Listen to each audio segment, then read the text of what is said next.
நிறைய பேர் வீடியோ பார்க்குறீங்க, ஆனால் லைக்கே பண்ண மாட்டேங்கிறீங்க. ஆனால் தயவு செஞ்சு உங்களோட ஃபியூ மினிட்ஸ் ஸ்பெண்ட் பண்ணி ஒரு லைக் மட்டும் இந்த வீடியோக்கு போட்டுட்டு அதுக்கப்புறமா வீடியோவை பார்க்க ஆரம்பிங்க. உங்களுக்கு வேற எதனா ஒப்பீனியன் இருந்தால் அது கமெண்ட்ல சொல்லுங்க. அதே மாதிரி சேனலுக்கும் மறக்காம சப்ஸ்கிரைப் பண்ணுங்க. வாங்க வீடியோக்குள்ள போகலாம்.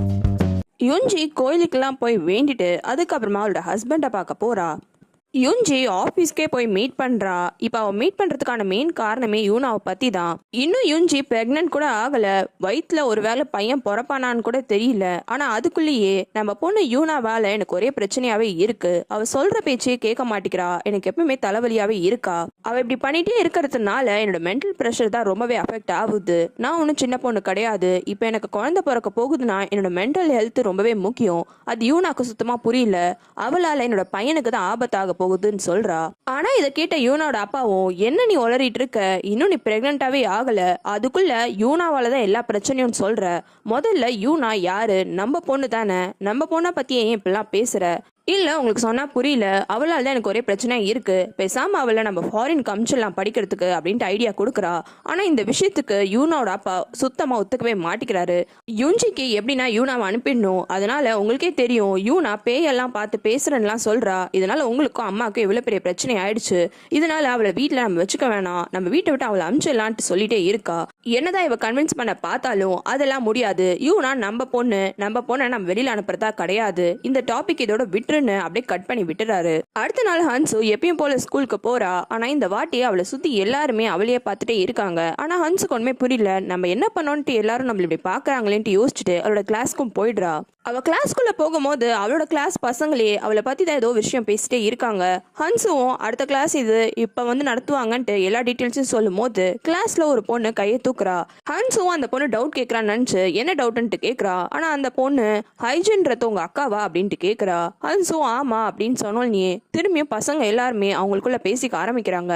அப்ப ஹன்சு யூனாவை நான் உங்ககிட்ட பேசணும் வா அப்படின்ட்டு அவளோட ரூம்க்கே கூட்டிட்டு போயிடுறா. அங்க போயிட்டு யூனாவை திட்டுறா, எதுக்காக இந்த மாதிரிலாம் பண்ண, நீ தானே அந்த சர்ச்சில் அந்த மாதிரி எழுதுனதுன்ட்டு. ஆனா யூனா இல்ல எனக்கும் அதுக்கும் சம்மந்தமே கிடையாதுன்ட்டு மறுக்கிறா.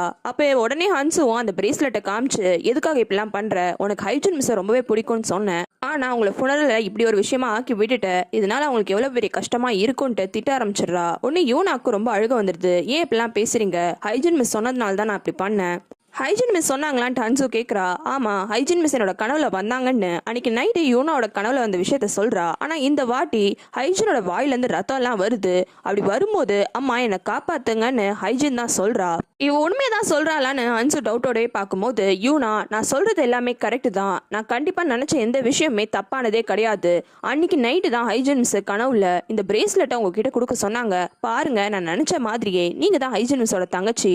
யூனா என்ன சொன்னாலும் ஹன்சு கன்வின்ஸ் ஆகல. நீ என்ன சொன்னாலும் சரி, நீ இந்த மாதிரி சர்ச்சில் பண்ண விஷயம் ரொம்பவே தப்பு, இந்த விஷயமா நம்ம போய் பேசி ஆகணும்ட்டு சர்ச்சுக்கு கூட்டிட்டு போயிடுறா. யுஞ்சிக்கும் இது விஷயமா இன்ஃபார்ம் பண்ணிடுறாங்க. யுஞ்சி டைரக்டா சர்ச்சுக்கு வந்து அங்க இருக்கிறவங்கள்ட்ட எல்லாத்தையுமே சாரி கேட்கறா. அது மட்டும் இல்லாம சர்ச்சை சரி செய்யறதுக்கு காசு தரணும்னு சொல்றா. ஆனா அந்த சர்ச்சோட இன்சார்ஜ், காசுலாம் எங்களுக்கு தேவையில்லை, யூனா அவ செஞ்ச தப்ப மனசார ஒத்துக்கிட்டாலே எங்களுக்கு போதும், எதுக்காக யூனா இப்பெல்லாம் பண்ணன்ட்டு கேட்கறாரு. ஆனா யூனா பொய்யா மக்களை பிராங்க் பண்ணணும்னு நினைச்சேன், அதனால தான் அப்படி ஒரு விஷயத்த பண்ணன்ட்டு சொல்லி சாரி கேட்டுடுறா. அதனால இந்த விஷயத்த அப்படியே விட்டுடுறாங்க. அதுக்கப்புறமா எல்லாருமே கிளம்புறாங்க. அப்ப யூனாவை ஹன்சு கட்டி பிடிச்சி பக்கத்துல கூட்டிட்டு வரா. இதை கவனிச்சோல்னே யுஞ்சிக்கு ரொம்பவே கோவம் வருது. டக்குன்னு யூனாவை பிடிச்சி தனியா இழுத்துட்டு வந்துடுறா. தனியா யுஞ்சியும் யூனாவும் மட்டும் இருக்கும் போது, இங்க பாரு தேவையில்லாம இந்த மாதிரி பண்ணிட்டே இருக்காத, உன்னால எனக்கு மென்டல் ப்ரெஷர் தான் ரொம்பவே அதிகமா ஆகுது. அதுக்கப்புறமா எனக்கு அடுத்தது ஒரு பையன் பிறக்க போறான், உனக்கு தம்பி பாப்பா வரப்போகுதுன்ற விஷயத்தையும் சொல்றா. இந்த விஷயத்த கேட்டு யூனா ரொம்பவே ஷாக் ஆயிடுறா. உனக்கு புரியுதா, எனக்கு சின்ன வயசு கிடையாது, அதனால தேவையில்லாம இந்த மாதிரி வேலை பண்ணிட்டே இருந்தனா அவ்வளவுதான், ஒழுங்கா உன் வேலையை பாக்குற நீ மேலன்ட்டு மிரட்டிட்டு யுஞ்சி கொஞ்சம் தான் தள்ளி போறா. அப்படி அவ திரும்பும் போது திடீர்னு ஒரு சின்ன பொண்ணோட குரல் கேக்குது. ஆமா ஒருவேளை உங்களுக்கு அந்த பையனையும் பிடிக்கலனா என்ன மாதிரியே அந்த பையனையும் கொலை பண்ணிடுவீங்களா அப்படின்ட்டு. யூனா சைலண்டா தான் நிக்கிறா. ஆனா யுஞ்சி யூனா தான் இந்த மாதிரி சொல்லிருப்பாளோன்னு யூனாவை பிடிச்சி திட்ட ஆரம்பிச்சிடுறா. ஆனா யூனாவோ, ஆமா நீங்க சொன்ன எந்த விஷயத்துக்கும் நான் பதிலே சொல்லல, சைலண்டா தான் இருக்கேன், எதுக்காக என்ன திட்டுறீங்கன்ட்டு அழுவுறா. ஹன்சுவும் பார்க் கிட்ட சொல்லிட்டு கிளம்பிடுறா. அப்ப பார்க்குக்கு போன் கால் வருது. அந்த பார்க்கோட ஃப்ரெண்டு தான் கால் பண்ணிருக்கான். ஹைஜனோட கிளாஸ்மேட் பத்தி விசாரிக்க சொன்ன ஃப்ரெண்டு. அவன் போன்ல ஏதோ ஒரு விஷயத்த சொல்றான். இதை கேட்ட பார்க்கும் உடனே ஓடி வந்து ஹன்சுவை கூப்பிடுறான். ஹன்சு என்ன விஷயம்னு கேட்கும் போது, நான் என்னோட ஃப்ரெண்டு கிட்ட சொல்லி வச்சிருந்தேன், ஹைஜனோட கிளாஸ்மேட் பத்தி விஷயம் தெரிஞ்சா சொல்ல சொல்லி அவன் கால் பண்ணியிருந்தான். நான் மட்டும் விசாரிக்கலையா, இன்னொருத்தவங்களும் ஹைஜினோட கிளாஸ்மேட்டை பத்தி விசாரிக்கிறாங்கன்னு என்கிட்ட சொன்னா அப்படின்ட்டு சொல்றான். இது கேட்டாலும் ஹன்ஸும் யார் அதுன்னு கேட்கும்போது, நீ தான் விசாரிக்கிறியாமே, காரணம் ஹைஜினோட தங்கச்சி தான் விசாரிக்கிறான்ட்டு அவங்க சொல்லியிருக்காங்க. இதை கேட்டாலும் ஹன்ஸும் நம்ம ஒண்ணு விசாரிக்கலையே, அப்ப யார் விசாரிச்சிருப்பான்ட்டு யோசிக்கிறா. அவளுக்கு முதல்ல ஞாபகம் வருது கியூன் தான். ஒன்னு கியூனையும் கூப்பிட்டு தனியா பேசுறா. வந்த உடனே கியூனை பிடிச்சி செமையா திட்டி விட்டுறா. நானும் அந்த என்கொயரி ஆபீஸ்ல கேட்டேன், என்னோட பேரை யூஸ் பண்ணி நீ தான் என்னோட அக்காவை பத்தியான விஷயத்த என்கொயரி பண்ணிருக்க. அது மட்டும் இல்லாம உனக்கு ஆல்ரெடி தெரிஞ்சிருக்கு ஹைஜின் தான் என்னோட அக்கான்னு. ஆனா இந்த விஷயத்த என்கிட்ட இருந்து நீ மறைச்சிட்ட. எதுக்காக இந்த மாதிரிலாம் நீ பண்ணன்ட்டு கத்துறா. எல்லாமே என்னோட நல்லதுக்காக தான் பண்ணேன். ஹைஜினுக்கும் என்னோட அப்பாவுக்கும் அஃபேர் இருந்தது. ஆனா ஊர் மக்கள் எல்லாருமே ஹைஜினோட பக்கம் நிக்கவே இல்லை, என் அப்பா பக்கம் தான் நின்னாங்க. ஹைஜின் அவ பண்ண அந்த ஒரு வேலையினால இந்த ஊர்ல அவ நிம்மதியாவே இல்லை. அவளோட தங்கச்சி நீன்னு மட்டும் தெரிஞ்சதுன்னா எல்லாரும் உன்னையும் அதே மாதிரி தான் ட்ரீட் பண்ணுவாங்க. அதனால இந்த விஷயத்த உன்னோட நல்லதுக்காக நான் மறைச்சிட்டேன் அப்படின்ட்டு சொல்றான். ஆனா ஹன்ஸும் இந்த விஷயத்த ஒத்துக்கவே மாட்டிக்கிறா. அதெல்லாம் கிடையாது, எங்க அக்காவோட ஃபெனரல்ல இந்த ஊர்ல இருக்கவங்க எல்லாருமே வந்து அட்டன் பண்ணாங்க. அப்புறம் எப்படி நீ இப்படிலாம் சொல்லுவேன்ட்டு கேட்குறா. ஊர் மக்கள் உயிரோட இருக்கிற யாரையுமே மதிக்க மாட்டாங்க. இறந்து போகணும்னே ஐயோ பாவமேன்னு வந்திருப்பாங்க. நான் அவளோட நல்லதுக்காக தான் பண்ணேன், புரிஞ்சுக்கோன்ட்டு சொல்லி பாக்குறான். யுஞ்சி அடுத்தது அவளோட மாமியாருக்கு ஐஸ் வைக்கிறா. அவ மாமியாருக்கு எக்ஸசைஸ் பண்றதுக்கெல்லாம் ஹெல்ப் பண்ணிட்டு காலை கூட மசாஜ் பண்ணி விடுறா. அப்படி விடும்போது இந்த யூனா ரொம்ப தொல்லையா இருக்கா, அன்னைக்கு வேற அவங்களை எதிர்த்து வேற பேசிட்டா அப்படின்ட்டு சொல்றா. இது அந்த பாட்டிக்கு ஞாபகம் வந்தோடனே, ஆமா அன்னைக்கு யூனா பேசினதுலாம் ரொம்பவே தப்பு, கொஞ்சம் பொண்ணை கண்டிச்சு வை அப்படின்ட்டு சொல்றாங்க. யுஞ்சி இதே பாயிண்டா எடுத்துக்கிட்டு, ஆமா யூனா இப்பெல்லாம் கொஞ்சம் கூட சரியில்லை, தேவையில்லாத பிரச்சனை எல்லாம் பண்ணிட்டே இருக்கா. நானும் உங்க பையன் கிட்ட இது விஷயமா பேசினேன், பேசாம நம்ம யூனாவை ஃபாரின் கமிச்சல்லாம் படிக்கிறதுக்கு அப்படின்ட்டு சொல்றா. இவ்வளவு நேரம் யூனாவை பத்தி அந்த பாட்டி தப்பா பேசினாலும் இந்த விஷயத்த கேட்டோன்னே யூனா சின்ன பொண்ணு ஏதோ தெரியாம பண்றா.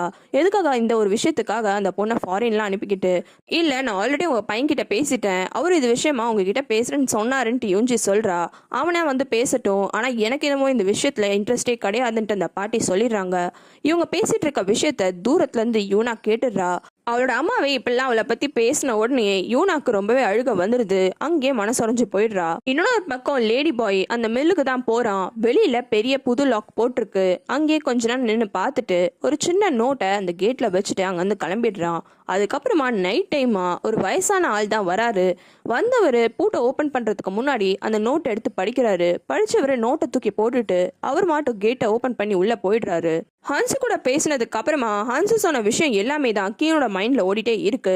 அவனும் கார்ல ஊர் பக்கமா போறான். அப்படி போகும்போது அந்த மெடிக்கல் ஷாப்பை கிராஸ் பண்றான். அந்த நேரம் பார்த்து மெடிக்கல் ஷாப்பை விட்டு அந்த டிராயிங் டீச்சர் வெளியில வந்து கார்ல ஏறி கிளம்புறான். டிராயிங் டீச்சர் இப்படி வெளியில வர விஷயம் எல்லாத்தையுமே கீனும் கவனிச்சிடுறான். நைட் டைம் ஆயிடுது. காயங்க நடுரோல நின்றுட்டு இருக்கா. இன்னொரு பக்கம் காயங்கோட அம்மா ஹோட்டல்ல வேலை செஞ்சுட்டு இருக்கும் போது நியூஸ்ல அடுத்த விக்டிம கொலைகாரன் கொலை பண்ணிட்டான்ற விஷயத்த போடுறாங்க. உடனே பயந்து போய் அவங்களும் காயனுக்கு கால் பண்றாங்க. ஆனா காயங்க, என்னம்மா நான் தனியா வெளிலவே வரக்கூடாதா, உடனே சீரியல் கில்லர் வந்து நான் கொலை பண்ணிடுவானா, எதுக்காக என்ன உயிரை வாங்குறீங்க, நான் வீட்டுக்கு டைமுக்கு வந்துடுறேன்ட்டு அவங்கள கத்திட்டு போனை கட் பண்ணிடுறா. அந்த நேரம் கரெக்டா டிராயிங் டீச்சரும் அவனோட வீட்டுக்கு வரான். இவ்வளவு நேரம் டிராயிங் டீச்சரோட வீட்டுக்கு வாசல்ல தான் நின்றுட்டு இருக்கா. அவன் வந்தோடனே இவ்வளவு ஓடி போயிட்டு, எதுக்காக என்ன அவாய்ட் பண்ற, நான் ஒன்றும் ஸ்கூல் பொண்ணுலாம் இனிமேல கிடையாது, நான் வேலைக்கு போக ஆரம்பிச்சிட்டேன், நானும் பெரிய பொண்ணு தான், எனக்கு புரியாம இல்ல, நான் ஸ்கூல் படிக்கிறதுனால தானே நீ என்ன அவாய்ட் பண்ணிட்டு இருக்க, நான் பாக்குறதுக்கு பெரிய பொண்ணு மாதிரி தானே இருக்கேன், அப்புறம் ஏன் நீ இப்பெல்லாம் பிஹேவ் பண்ற அப்படின்னு சொல்றா. இவன் என்னதான் இப்பெல்லாம் பேசினாலும் அந்த டிராயிங் டீச்சரு, இங்க பாரு நீ சின்ன பொண்ணோ பெரிய பொண்ணோ நீ எப்படி இருந்தாலும் எனக்கு சுத்தமா உன் மேல இன்ட்ரெஸ்டே கிடையாது, தேவையில்லாம வந்து என்ன தொல்லை பண்ணாத அப்படின்ட்டு சொல்லிடுறான். டிராயிங் டீச்சரு இப்படி அவன் மேல இன்ட்ரெஸ்டே இல்லைன்னு சொன்ன உடனே காய்க்கு கோவம் வந்துடுது. உடனே நைட் அன்னைக்கு நடந்த விஷயத்த நான் ஊர் ஃபுல்லா சொல்லிடுவேன் அப்படின்ட்டு மிரட்டுறா. ஆனா அதுக்கு டிராயிங் டீச்சரும் எந்த பயமும் இல்லாம, நீ தாராளமா போய் சொல்லிக்கோ, நான் எந்த ஒரு தப்பும் பண்ணல அப்படின்னு சொல்லிட்டு அவன் வீட்டுக்கு போயிடுறான். இப்படி மூஞ்சுக்கு நேரா டிராயிங் டீச்சர் பேசினது எல்லாமே காய்க்கு ரொம்ப கோவம் வந்துடுது. அந்த டிராயிங் டீச்சரோட கார் மேலேயே ஒரு கல் எடுத்து தூக்கி போட்டுட்டு அங்கிருந்து கோவமா கிளம்பிடுறா. அப்படி கோவமா போகும்போது யார் மேலேயும் இடிச்சு கீழே விழுந்துடுறா. அப்படி விழுந்த உடனே இவளும் யாருன்னு பாக்குறா. அப்படி அவ இடிச்சது அந்த லேடி பாய் கிட்ட தான். ஆனா அந்த லேடி பாய் இப்ப பாய் மாதிரி தான் இருக்கான், பொண்ணு மாதிரி வேஷம் போடல. இருந்தாலும் இவ பயந்து அங்கிருந்து கிளம்பிடுறா. உங்களுக்கு வேற சீரிஸ் பார்க்கணும்னா கமெண்ட்ல சொல்லுங்க.